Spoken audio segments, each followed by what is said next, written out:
everyone needs a mentor. I don't care who you are, how big your calling is, or how small, quote unquote, your calling is. Everybody needs a mentor.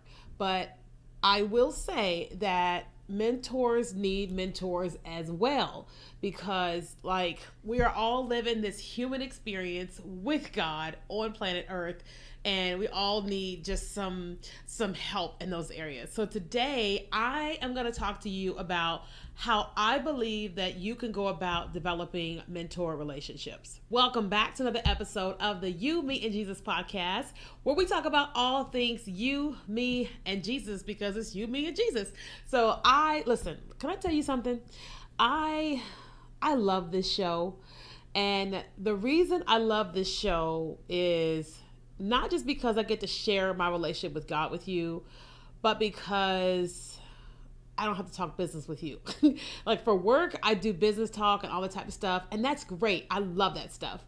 But I also love this intimate relationship I've been building with God over the last years, and how special it is to me, how precious it is to me, how dependent I am on Him, how like I just watch Him just be all these different things to me in ways that I didn't know were possible. And the fact that I get to share it with you and you get to listen or watch, just I don't know, it just blesses me so much. So I just want to say thank you so much for being here. So today we're talking about developing mentor relationships. And I have I feel like there's a little bit of tension when it comes to what I want to say here. So there's going to be times during this episode where you're going to hear me talk about the great parts about a mentor and all the like maybe not so great things. But the whole purpose of this show episode is to talk about how to develop the relationships, not just you with a mentor, but you also being a mentor. Okay, so let's talk about it. So I always say that. Let's talk about it. So when I think about a mentor, a godly mentor, a bunch of different things come to mind. So when I think about having a godly mentor, I think about someone who has a great relationship with God. Not perfect, because they are living the human experience as well, but they have a great relationship with God. They talk to Him on a regular basis. They are obedient to Him as best as possible.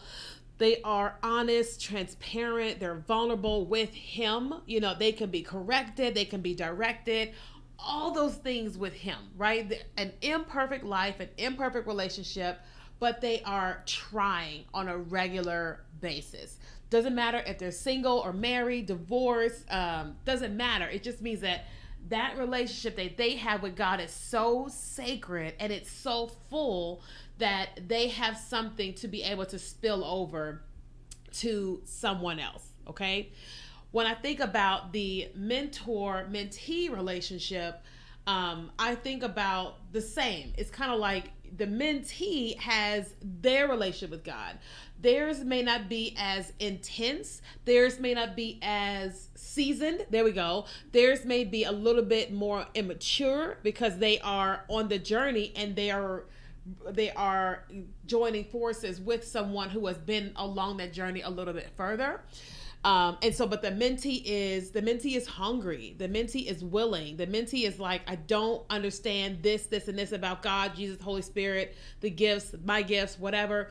But the mentee is hungry. The mentee is willing. The mentee is on a journey with God themselves, where there's maybe a little less perfect, even though the mentor isn't perfect. There's maybe even more imperfect, because they are typically, not always, but because they are like newer on the journey than the mentor is, right? But this person is trying, they're seeking, they're talking to God, and they're just, they're on the journey. And when they look to connect with a mentor, that they are saying to themselves, I have gotten myself to a place and I'm trying to get beyond this place, but I can't seem to get there because I have limitations of my mind, my experience, my belief, my whatever. And they want to link arms with another person. This is not where the mentee is trying to replace God, right? Or they're trying to replace their mentor with God. So instead of them talking to God, they're talking to the mentee, right? Instead of them obeying God, they're obeying the mentee. You know, instead of them hearing from God themselves, they're relying on hearing from the mentor from God and then tell them. I made that mistake a lot along my journey, my spiritual journey.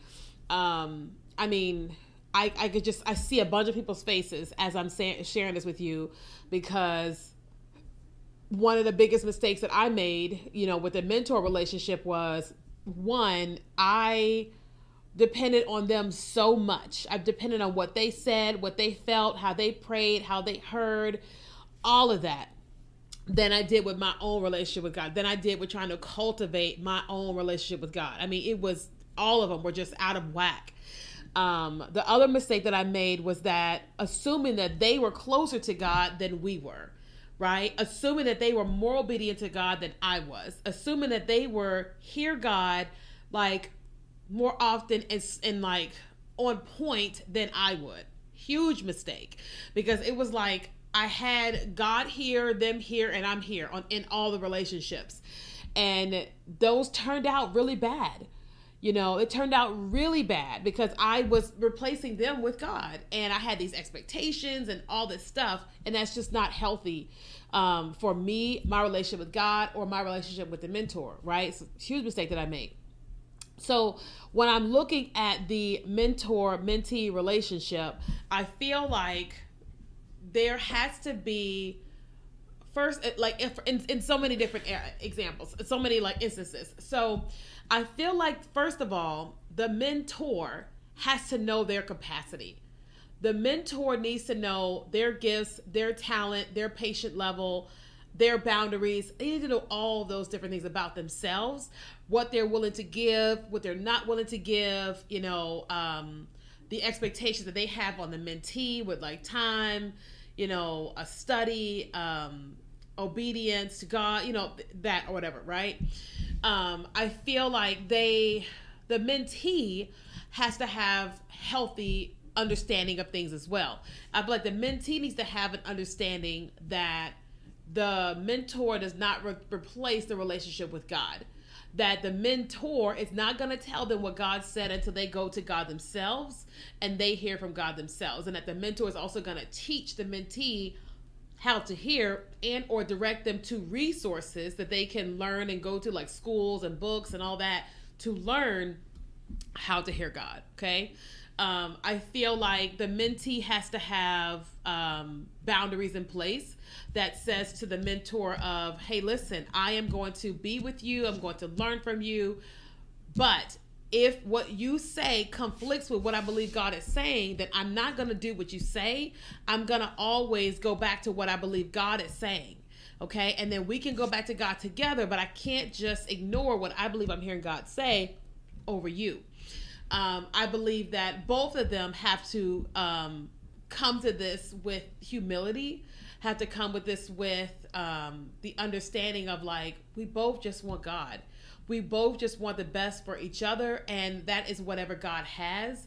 And we are going to navigate this relationship in partnership with God. And I'm going to always lead you back to Jesus, and I'm going to always go to Jesus and not always go to you first. Okay? So when I think about people that have come to me and have asked me to mentor them, first of all, it's humbling when someone says that they see you have a great relationship with God and they want you to mentor them. Like, for me, I'm always like, I'm not worthy. You know, that's how I initially feel, so to speak. I think a lot of people feel that way. But in all that too, when people come to me, I also say to myself, okay, if this person wants me to spend time with them with my relationship with God, what exactly is it that they want? Okay, so this is a question you can ask yourself about if you want a mentor or somebody wants to be mentored. What exactly does this person want? Does this person want to ask me questions all the time, which isn't bad?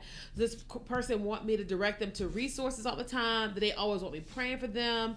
Does this person want me prophesying over them? Does this person just want to be around me because they see me on social media? Is this person trying to walk the walk? Are they going to church? Are they trying to live their life according to what God is inviting them to do? Are they whatever? Like, what is actually happening with this person, these people, or whatever, right? Because like you can't mentor everybody. One, everybody doesn't want to be mentored. Sometimes they say they do, sometimes they don't. Also, like some people, here's where this person is, and you don't have the capacity to assist them. Like they are in need, right? So like when I was going through divorce, most people couldn't handle me in that season. I was broken. I mean, I was so broken. I was so desperate. I was so needy. And most people could not, they didn't have the capacity for me in that season. I can't be mad at them. That was a lot for me. And it's a lot for other people, right? So in that time, if someone was going to be with me, mentor me, they had to have the capacity for someone who was always crying. It was always so desperate and had a roller coaster of emotions. You know what I mean? So as a mentor and mentee, you've got to know like what's the stage of life are these people in, the mentor to the mentee, and determine if this person has a capacity for them. So for example, if a mentor has a mentee that comes along and says, I'm called to pastor, I've seen the visions of church, and I'm called to A, B, C, D, E, F, G, and that mentor may not have any experience like with someone preparing them for their pastoral calling, or this person has got this incredible healing anointing, like this gift on them, and they're just, when they pray, these miracles happen, and the mentor has no capacity, no experience, no real knowledge or like whatever with it, that's probably not the greatest mentor relationship. Doesn't mean they both have to have the exact same gifts, but if this person is over here and this mentor is over here, and they both have different beliefs in some aspects of like where this person is going, there's going to be some conflict there, and there's like this person is not going to be able to take that person to that place. If this mentor is going here in beliefs and this mentee is over here and there's tension, they don't want to come over to the side to believe, then that's not the right mentee for that mentor, right? And so if you're someone and you desire to be mentored, before you go to anyone and ask them to mentor you, you've got to make sure that you've got your stuff together. Not saying a perfect life. That's not what I'm saying. I'm saying that you are aware of some aspect of who you are. You are in relationship with God where you are talking to him, you're praying to him, you can hear him somewhat. You are trying your best to obey his commands, in all the different areas or what have you, and you're going on your own inquisitory journey. You're reading books, you're listening to things, you are going down the road and realizing, okay, I've gone as far as I can go, now I need some help. Okay, you have got to do that first. Then when you start going out and looking for people, you have to have an understanding that everybody has the same 24 hours in a day. Everybody has work, family, personal, all the things. And that the moment you go to someone and say, help me, you've got to give that person the out to say yes or no. And don't be upset and whatever if that person says no. One, you may not be the right mentee for them. Two, they may not be in a season where they have the capacity to mentor anybody else, right? Or three, they just don't want to mentor you, right? And it's perfectly okay if they don't want to, right? So you've got to have that understanding. The next thing you have to understand is that you've got to, like, the same way they're checking you out, you got to check them out, right? It's in your wheelhouse. It's in your best interest to have a conversation with a person and get to know them before they start mentoring you. I've had a couple people. One person I, was talking to them about mentoring me, and the moment that we sat down, they just started asking me all these questions about me. And I just said, well, I would love it if I can learn a little bit about you as well. And I was like, and they were like kind of taken aback. And I was like, well, because you're asking me to open up all of this of my life to you, and I really don't know anything about you. And if I'm going to open up about me, I need to know about you. And that person, I could tell they were like, didn't like it. They talked or whatever, but they didn't reach out afterwards. And I was like, that's not the right mentor for me, because I am very honest, very transparent, very vulnerable. I'm going to tell you all the things.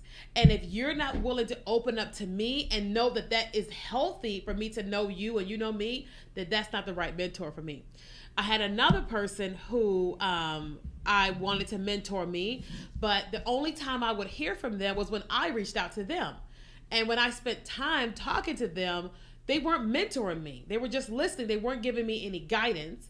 And they were never reaching out to me, checking on me, none of it. Even when I told them I was going through such a hard season, never heard from them. Like this person, I haven't heard from them in 2 years because I haven't reached out to them. Like if I reached, it would answer. But I'm like, I'm not looking for a mentor that only talks to me when I reach out.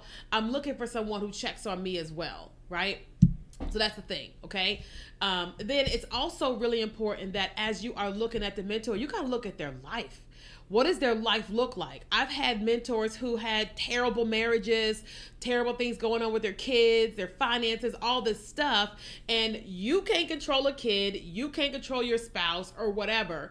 But if all of that is in chaos, it's hard for them to be in a peaceful mentor-mentee relationship when everything's chaotic over there for them, okay? Because you're going to have your own chaos that you bring to the relationship, and you want some level of peace and balance with those people, right? Like, a mentor wouldn't want me when I'm in the most chaotic season of my life, when I can't do anything, be there, showing up, canceling meetings, whatever. Not a great experience, right? So it is just important to go like, they're not looking for perfection in you, and you're not looking for perfection in them, but you are looking for like some synergy. You're looking for someone who's on the journey. You're looking for someone whose household is fairly peaceful. People are trying their best. You know what I mean? You're looking for people who have the great relationship with God, right? Mentor and mentee. You're looking for people who are hungry, who are constantly on the journey growing. Mentor is constantly growing and the mentee is constantly growing, right?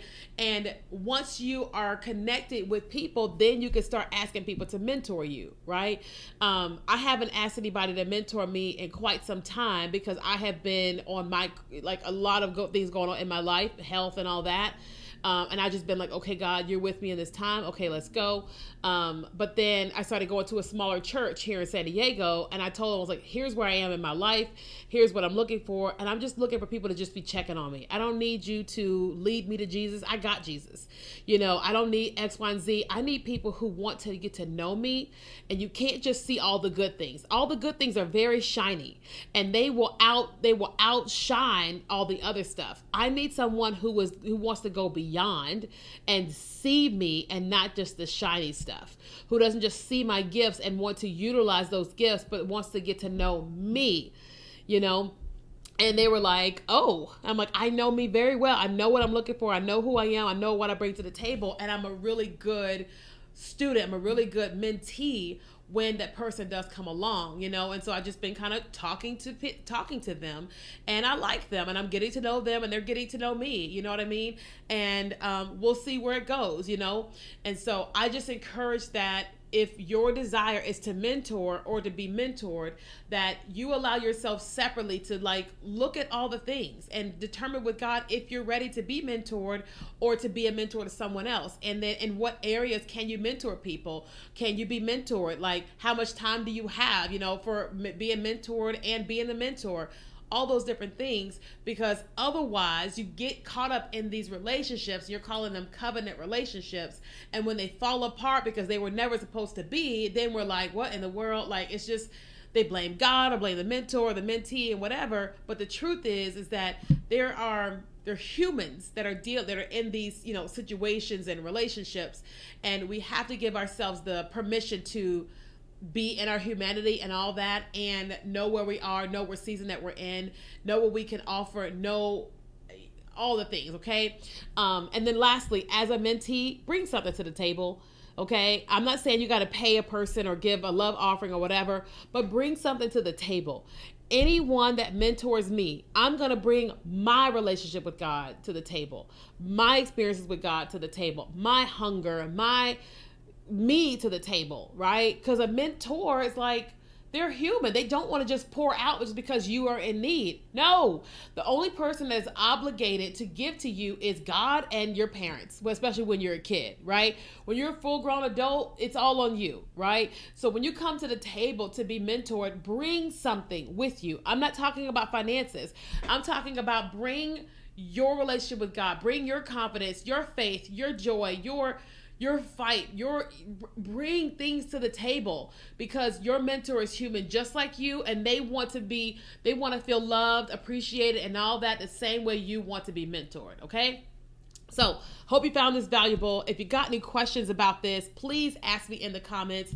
I would love to assist you in any way that I can. If you're listening on the podcast, come on YouTube at You, Me, and Jesus and follow us there. We are struggling to grow there, but we are on a journey. So thank you so much for listening and watching.